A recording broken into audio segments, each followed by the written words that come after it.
Click the bell icon to get latest videos from Ekeeda. Hello friends, in this video we are going to see problems which are based on the last property of definite integral. That is, in this property we are going to check that the given function is whether even function or an odd function. For that, as you can see in the first sum, our limits are given in the form of minus a to a. So remember, whenever in a given integral the limits are in the form of minus a to a, you need to first check whether the given function is an even function or it is an odd function. As the property says, if it is an odd function, then its integration will be directly 0, and if it is an even function, then we can split the integral from 0 to a and write it on the left hand side as 2 into. So basically we are going to split the integral as 2 into 0 to a as a limits. So let us see problem number 1.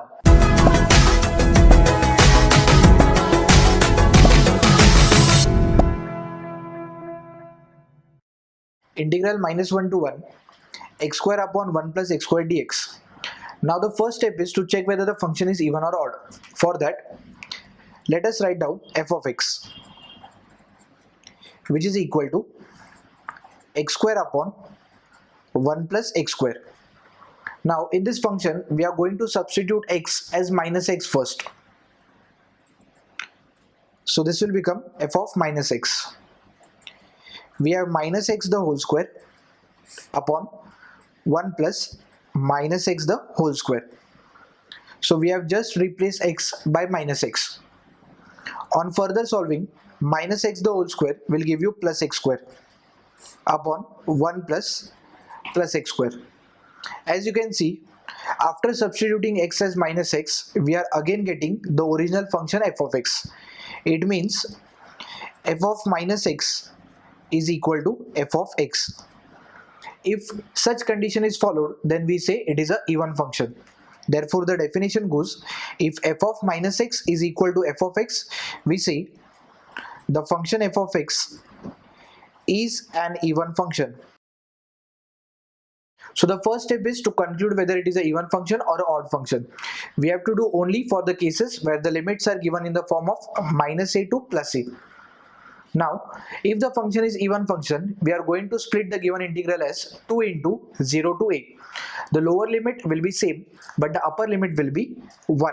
Therefore, I is equal to integral minus 1 to 1 x square upon 1 plus x square dx can be written as twice of integral 0 to 1 x square upon 1 plus x square dx. Now here you can see the denominator can be adjusted in the numerator. We have x square, we need a positive 1. So giving positive 1, we can subtract it or we can balance it by minus 1. Now let us make these two groups and separate denominator to both of these groups. Therefore I is equal to 2 integral 0 to 1 plus x square upon 1 plus x square minus 1 upon 1 plus x square. From the first part, 1 plus x square will be cancelled.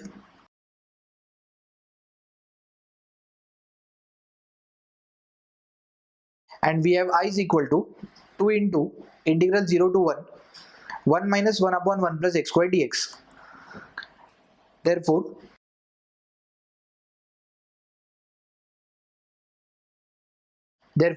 I is equal to 2 integration of 1 dx will give you x minus integral of 1 upon 1 plus x square will give you tan inverse x within limits 0 and 1.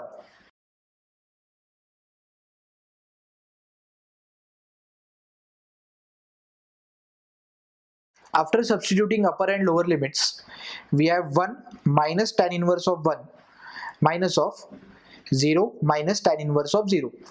Tan inverse of 0 is 0 only. So the second brackets completely become 0. Here tan inverse of 1 will be pi by 4.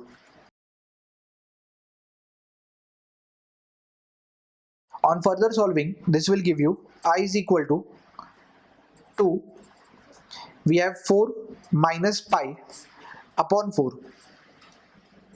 2 will be simplified with 4 and I will be 4 minus pi upon 2.